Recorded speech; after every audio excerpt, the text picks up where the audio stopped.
Hello everyone, मैं हूं doctor Dhananjay और आज किसी डिजीज़ के टॉपिक या हेल्थ के टॉपिक के बारे में नहीं बल्कि एक ह्यूमैनिटी मानवता के टॉपिक के बारे में बात करेंगे, जो कि है वायलेंस अगेंस्ट डॉक्टर्स।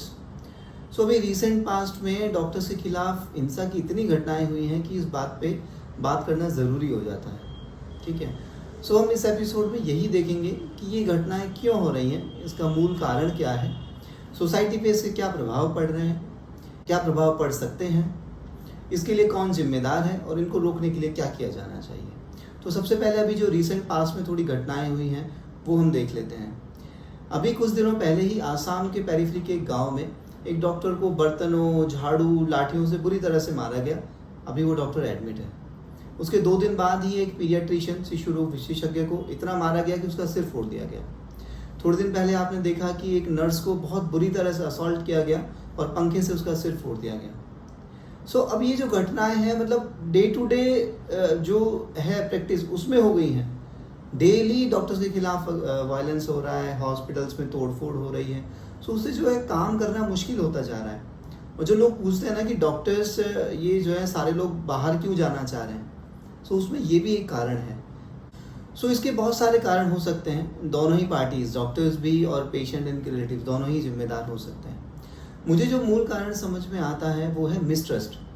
डॉक्टर और पेशेंट और उनके रिलेटिव दोनों के बीच में ही जो ट्रस्ट है, जो विश्वास है, उसकी कहीं ना कहीं कमी है। जो डॉक्टर और पेशेंट का जो रिलेशनशिप था वो कहीं ना कहीं पहले जो बढ़िया रहा करता था वो कहीं ना कहीं अब कम होता जा रहा है। ठीक है, उसका एक कारण ये है कि आधे लोगों को लगता है कि डॉक्टर्स भगवान होते हैं, गॉड होते हैं, कि किसी भी स्थिति में अगर मरीज को लाया जाए तो उन्हें ठीक करना ही चाहिए और वो पेशेंट अगर एक बार आ गया तो फिर ठीक हो ही जाएगा। ठीक है, और आधे लोगों को लगता है कि डॉक्टर चोर हैं। हॉस्पिटल में एडमिट होने से पहले ही लगता है कि डॉक्टर सभी अननेसेसरली जांचें लिखेंगे और अननेसेसरली ट्रीटमेंट लिखेंगे, बिना उनके भी पेशेंट ठीक हो सकता है। फ्रेंड, जबकि ऐसा नहीं है। मैं ये कहूँगा कि डॉक्टर्स ना तो भगवान हैं, ना ज़्यादातर डॉक्टर्स चोर हैं। हम लोग भी सिंपल इंसान हैं। ठीक है, अगर भगवान होते हैं तो ऐसा होता कि हमारे फैमिली में, डॉक्टर्स की फैमिली में किसी की डेथ ही नहीं होती, लोग 100, 150, 200 साल तक जीते रहते हैं। जबकि ऐसा नहीं होता है। मेडिकल साइंस ने जितनी तरक्की की है, जो भी दवाइयाँ, ट्रीटमेंट ऑप्शंस अवेलेबल हैं, हम उनको यूज़ करते हैं और मरीज़ के लिए बेस्ट ट्रीटमेंट का देने का हम कोशिश करते हैं। और रही बात चोर की, तो सबकी मैं नहीं कह सकता, लेकिन ज़्यादातर डॉक्टर्स जो जिनको मैं जानता हूँ या ज़्यादातर जिन लोगों को मैंने देखा है, कोई भी ऐसा नहीं है जो मरीज़ की जान के साथ खिलवाड़ करेगा। ठीक है, सो कहीं ना कहीं ये एक चीज़ें हैं। एक और कारण ये है कि बाबा रामदेव जैसे लोग, मैं डिस्क्लेमर दे दूं कि मैं उनका बहुत सम्मान करता हूं, मैं उनके पतंजलि के बहुत सारे प्रोडक्ट्स भी यूज़ करता हूं, बट कहीं ना कहीं जहां वो गलत हैं वो गलत हैं। अभी रिसेंटली उन्होंने कहा कि हज़ारों डॉक्टर्स तो वैक्सीन के बाद भी मर गए, जो खुद को नहीं बचा सके वो औरों को क्या बचाएंगे।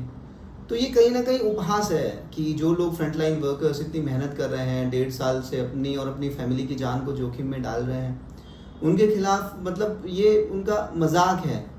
जैसा कि मैंने अभी कहा कि डॉक्टर्स जो हैं वो भगवान नहीं हैं, हम भी इंसान ही हैं। नॉर्मल और लोगों की तरह डॉक्टर्स और डॉक्टर्स की फैमिली में किसी को इन्फेक्शन हो भी सकता है।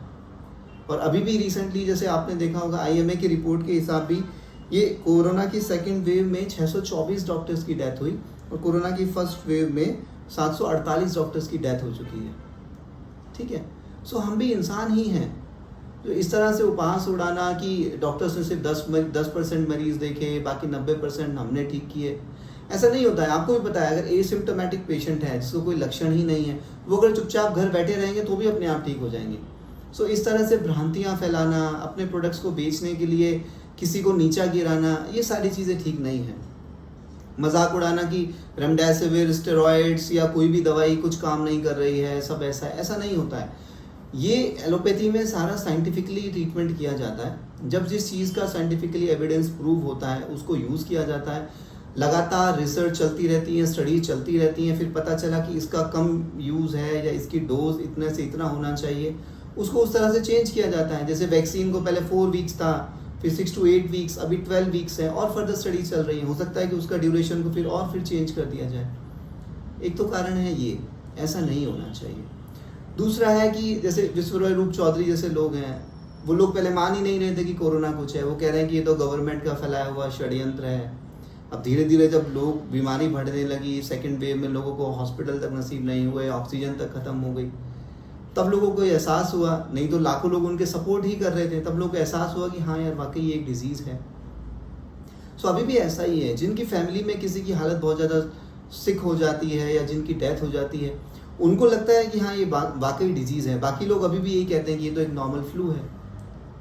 सो ये सारी जो चीज़ें हैं कहीं ना कहीं मिसट्रस्ट पैदा करती हैं रिलेशनशिप के बीच में, जो डॉक्टर और पेशेंट और उनके रिलेटिव्स के बीच में होना चाहिए, वहाँ मिसट्रस्ट पैदा करती हैं और जो फिर ये हिंसा का रूप ले लेती हैं। फ्रेंड्स, अब देख लेते हैं कि ये जो हिंसा हो रही है डॉक्टर्स के खिलाफ, इसका समाज पे क्या प्रभाव पड़ रहा है। डॉक्टर्स पे तो प्रभाव पड़ ही रहा है, समाज पे इसका क्या प्रभाव पड़ रहा है। तो सबसे पहली बात ये है कि आपने भी देखा होगा, अब कोई भी छोटे सेंटर पे या डिस्ट्रिक्ट हॉस्पिटल में जैसे ही किसी पेशेंट की तबीयत खराब होती है, उसे तुरंत रेफ़र कर दिया जाता है। जिस पेशेंट को टाइमली ट्रीटमेंट से बचाया भी जा सकता था, उसको जल्दी से जल्दी रेफ़र किया जाता है। कारण यही है कि सारे जो वहाँ हेल्थ केयर वर्कर हैं, सभी के मन में यही रहता है कि अगर पेशेंट की तबीयत खराब हुई या कुछ भी हुआ तो हॉस्पिटल को तोड़ दिया जाएगा, डॉक्टर को और बाकी नर्सेज को, हॉस्पिटल के जो वर्कर्स हैं उनको मार दिया जाएगा। तो जैसे ही तबीयत खराब होती है, सबसे पहले पेशेंट को रेफ़र करने के बारे में सोचा जाता है। सो उससे क्या होता है कि जो एक गोल्डन टाइम था वो कहीं ना कहीं लॉस्ट हो जाता है, ठीक है। और जिन कुछ मरीजों को बचाया जा सकता था टाइमली ट्रीटमेंट देने से, उन्हें भी नहीं बचा पाते, तो कहीं ना कहीं यहाँ समाज का नुकसान होता है। दूसरा जो इम्पोर्टेंट चीज़ ये है कि आज इतनी हिंसा की घटनाएं बढ़ रही हैं, इतने सारे कोर्ट के लिटिगेशंस इतने ज़्यादा बढ़ रहे हैं कि अभी ज़्यादातर जो टाइम है डॉक्टर्स का, ज़्यादातर टाइम हॉस्पिटल में पेशेंट के जो रिलेटिव्स हैं उनकी काउंसलिंग में जाता है। अभी कोविड के टाइम पे इतने पेशेंट ओवर फ्लडेड हॉस्पिटल रहे, तो भी ये रहता है कि पेशेंट अगर सिक हुआ तो पेशेंट के रिलेटिव को पहले पता होना चाहिए, ठीक है। पेशेंट सिक हुआ तो यह तो हम करते ही हैं कि उसको ज़्यादा दवाइयाँ देना, अगर वेंटिलेटर पे लेना है तो वो लेना, वो तो है ही, लेकिन मन में कहीं ना कहीं ये भी चलता रहता है कि पहले उनके रिलेटिव्स को बुलाना है, बताना है, काउंसलिंग करना है, वो ज़्यादा ज़रूरी चीज़ है। नहीं तो कहीं कोई प्रॉब्लम ना हो जाए, कहीं कोई लड़ने ना लग जाए, मारने ना लग जाए, वो एक इशू है। तीसरा इशू कि इतने सारे केसेस हो जाते हैं, कोई कभी भी कोर्ट में केस करता है, ये हुआ वो हुआ, सबकी अपनी लिमिटेशंस हैं। जब एक आदमी नॉर्मली मान लीजिए 20 पेशेंट्स को देखता है, वो डेली 100-150 पेशेंट देख रहा है, सो वो कैसे देख सकता है, वो खुद ही अंडर स्ट्रेस है। और डेली जब इतनी डेथ्स हॉस्पिटल में होती हैं तो एज ए इंसान हमें भी बुरा लगता है, हम भी अंडर स्ट्रेस, अंडर डिप्रेशन में कई बार आ जाते हैं कि नहीं बचा पा रहे हैं पेशेंट्स को। तो उसके बीच में ये अश्योर करना कि भाई हमारे नोट्स पूरे रहने चाहिए, क्योंकि अगर कोर्ट में कोई मैटर गया तो वो नोट्स ही देखे जाएंगे मेडिको लीगली आप ठीक हो या नहीं। सो इस सब के चक्कर में कहीं ना कहीं जो ट्रीटमेंट है, जो हमारा मेन चीज़ होना चाहिए, उसका टाइम काउंसलिंग और इन सारी चीज़ों में जाता है, और वो कहीं ना कहीं पेशेंट के आउटकम को अफेक्ट करता है, ठीक है। सो ये एक बहुत ही बड़ा प्रभाव है जो ये सोसाइटी पर पड़ रहा है, जो ये डॉक्टर्स के वायलेंस हो रहा है उसकी वजह से, ठीक है। अब देख लेते हैं कि इसको, ये जो वायलेंस की घटनाएं हो रही हैं, इनको रोकने के लिए हमें क्या किया जाना चाहिए। सबसे पहले फ्रेंड्स मैं ये कह दूं, एज ए डॉक्टर मैं ये नहीं कह रहा हूँ कि डॉक्टर्स की कोई गलती ही नहीं है, सारे संत होते हैं, ऐसा नहीं है। लेकिन अगर कोई बिल्कुल बहुत थोड़े अगर ऐसे लोग हैं तो इसके लिए सभी लोगों को जिम्मेदार नहीं ठहराया जा सकता। हम भी हमारी तरफ से कोशिश कर रहे हैं कि ज़्यादा से ज़्यादा ये ट्रस्ट बढ़ाया जाए, ज़्यादा से ज़्यादा काउंसलिंग की जाए, लोगों को, मरीज़ के रिश्तेदारों को बताया जाए, वो तो है ही। लेकिन दूसरा, ऐसे जो नॉर्मल जनरल पब्लिक है उनके भी कुछ दायित्व बनता है। जैसे कि आप क्या कर सकते हैं, कभी कभी ऐसा नहीं होता है कि कोई डॉक्टर या हॉस्पिटल किसी पेशेंट के घर जाके उनको लेके आते हैं कि आप आइए, आप हमारे पास आइए, आप हमारे हॉस्पिटल में आइए, ठीक है। सो आप क्या कर सकते हैं, आप जब भी किसी डॉक्टर के पास जाएं या आप हॉस्पिटल में जाएं, सो पहले आप अपने आस पड़ोसियों से, रिश्तेदारों से बात कर लीजिए कि हाँ क्या वाकई ये डॉक्टर अच्छा है, ये हॉस्पिटल अच्छा है। और जब आपको ट्रस्ट हो जाए आप तभी वहाँ जाइए, और फिर जब जाइए तो पूरे ट्रस्ट के साथ जाइए, ठीक है। तो उससे क्या होगा, अगर कोई ख़राब डॉक्टर है या ख़राब हॉस्पिटल है तो ऑब्वियसली वहाँ जब लोग नहीं जाएंगे तो वो अपने आप बंद हो जाएंगे, ठीक है। और दूसरे केस में और जो अच्छे डॉक्टर के पास जाएंगे तो वहाँ से फिर आपका कॉन्फिडेंस भी बढ़ेगा, ये जो म्यूचुअल ट्रस्ट है डॉक्टर और पेशेंट रिलेशनशिप, वो बूस्ट होगा ट्रस्ट, और ये घटनाएं रुकेंगी और सोसाइटी पे भी इसके अच्छे प्रभाव पड़ेंगे। तो आशा करता हूँ कि ये एपिसोड आपको अच्छा लगा होगा। आपको क्या लग रहा है आप कमेंट करके प्लीज़ बता सकते हैं, ठीक है। Thank you.